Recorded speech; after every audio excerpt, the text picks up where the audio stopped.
To learn more about earning college credits with study hall courses, go to gostudyhall.com or click the link in the description. Ganja, reefer, Mary Jane, the devil's lettuce. Humans have been smoking marijuana since at least 500 BCE, but in the 21st century US, federal law says it's illegal. And while that holds true in some states, in places like Mississippi, people can legally use marijuana for medical reasons. And in states like Colorado, recreational use is allowed. So people over the age of 21 can purchase it from licensed retail stores. Maybe that's why all my friends from college moved there. So when it comes to weed, there's clearly a big difference between what the federal and state governments say you can and can't do. But this isn't just the case with marijuana policy. Think of all the things that differ from state to state, like abortion rights or gun control laws. Things can change a lot just by crossing a state border, leading to big differences in how we're allowed to live our lives, as well as how the laws are enforced. So grab your favorite munchie, because today we're going to spark a discussion of a sticky issue. If marijuana is illegal under federal law, is it really legal anywhere? Hi, I'm Dave Jorgensen, and this is Study Hall, Power and Politics in U.S. Government.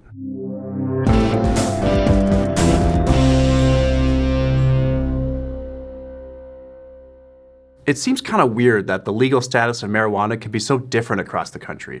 It would be so much easier to have the same policy nationwide, like how we can drink White Claw at 21, no matter what state we're in, even pineapple, which is objectively the worst flavor. But the reason we have different legal statuses for marijuana between states is the same reason we pay a different sales tax rate in our home state versus the state next door, or why we pay taxes to both our state and to the federal government.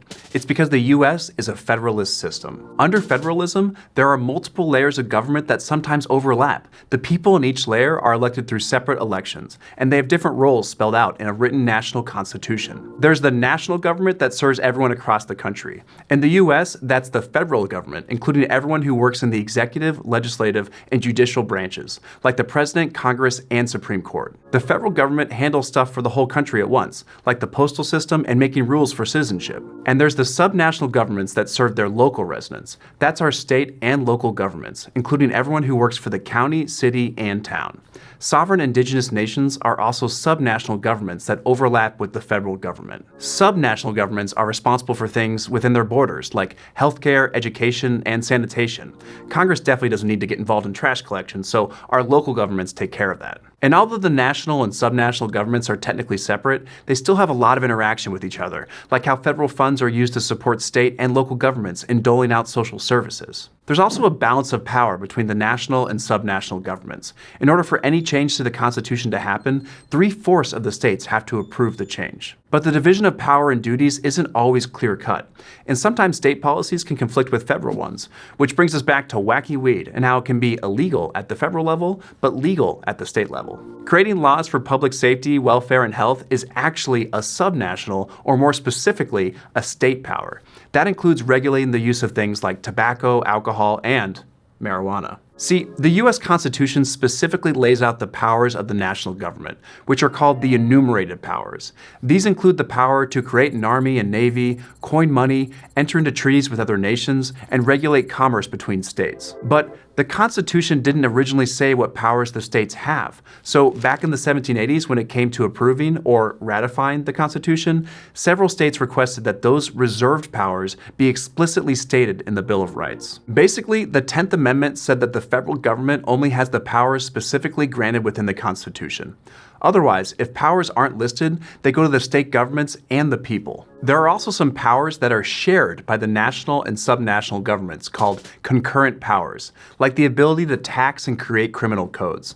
That's why we pay both federal and state taxes. But even though states have the power to regulate laws about public safety and health, regulating marijuana seems to fall into a gray area. To see why that's the case, let's go way back in time, like super far, to look at the history of pot use and more recently, its regulation. Around 12,000 years ago in Central Asia, cannabis seeds followed the migration routes of nomadic peoples, proving that they were already cultivating the native plant. Marijuana is actually just the dried leaves and flowers of one type of cannabis, while another type called hemp is known for its fiber and seeds. Fiber's good for you. It's in cereal. Both have been used for millennia as they spread throughout Asia, the Middle East, Europe, and Africa. Hemp for industrial things like food, oil, rope, paper, and clothing, and marijuana for ritual ritualistic, medicinal, and recreational purposes. Cannabis has been used medicinally since at least 2700 BCE to treat things like severe menstrual bleeding, back pain, and joint stiffness. It's also historically been used as an anesthetic for surgery, to dull tooth pain and the pain of childbirth, and to help with anxiety. In the Americas during the 15, 16, and 1700s, hemp was the main plant used to make industrial goods like the sails for ships, as well as clothing and rope, which usually meant that enslaved people were forced to cultivate the labor-intensive crop. Hemp was even an acceptable form of currency for Virginians to pay their taxes, but they won't let me do it now, even though I live in Virginia. Then in the 1800s, hemp fell out of popularity in favor of cotton, but marijuana was on the rise. It became a popular tincture ingredient and was used to treat everything from cholera to nerve pain. For almost 100 years, marijuana use was legal and actually encouraged by many medical practitioners in the US.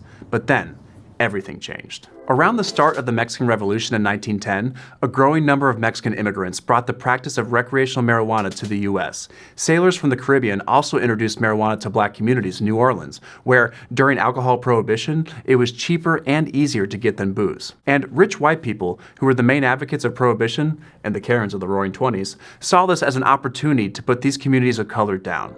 They suggested marijuana use was linked to violent behavior, addiction, and all kinds of social ills that were portrayed in the propaganda film Reefer Madness. And just like that, by 1931, 29 states had outlawed the use of marijuana. Then the federal government passed the Marijuana Tax Act of 1937, which effectively banned all but industrial use of the cannabis plant nationwide, despite objections from the medical community. And in 1970, after a decade of free love and flower power counterculture, the Nixon administration's war on drugs came to the fore. The Controlled Substances Act was passed, which made it illegal to manufacture, import, possess, transport, or distribute a specific list of substances, including marijuana. Now, as we know, the federal government can only pass laws if they're based on one of the enumerated powers. The Controlled Substances Act was passed based on the power of the federal government to regulate the transportation of things across state lines, also known as the Commerce Clause. And second, the federal government has the power to deal with other countries, and the Controlled Substances Act was part of treaty obligations. The U.S. is party to a treaty called the Single Convention on Narcotic Drugs from 1961,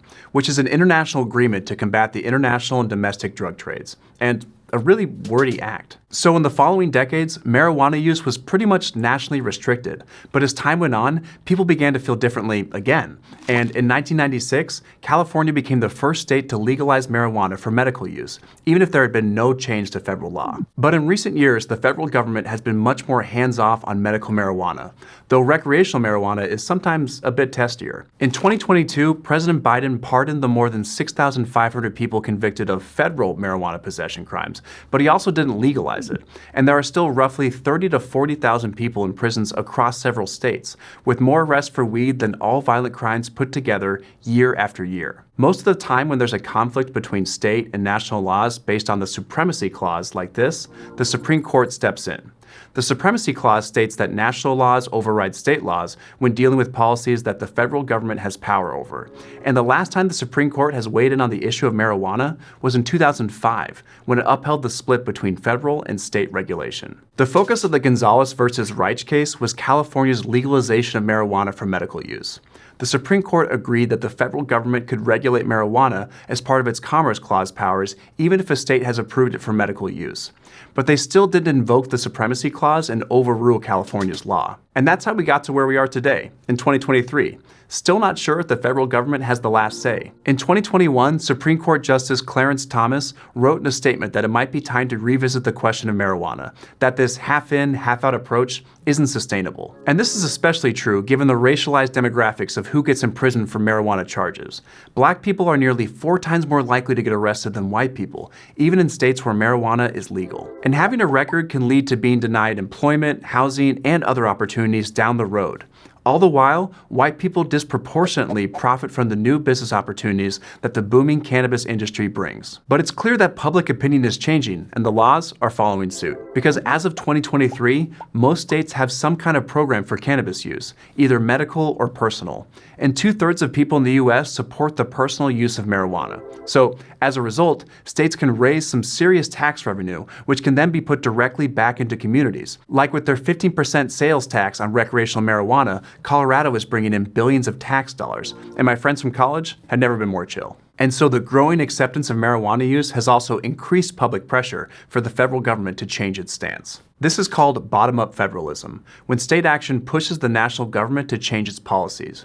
Given the dramatic shift in state policies in the 21st century, bottom-up federalism seems the most likely route to national policy change. But until then, say someone with rheumatoid arthritis uses medical marijuana for pain management, but has to move from New York, where it's legal, to Idaho, where it's completely banned. At least for now, they're out of luck.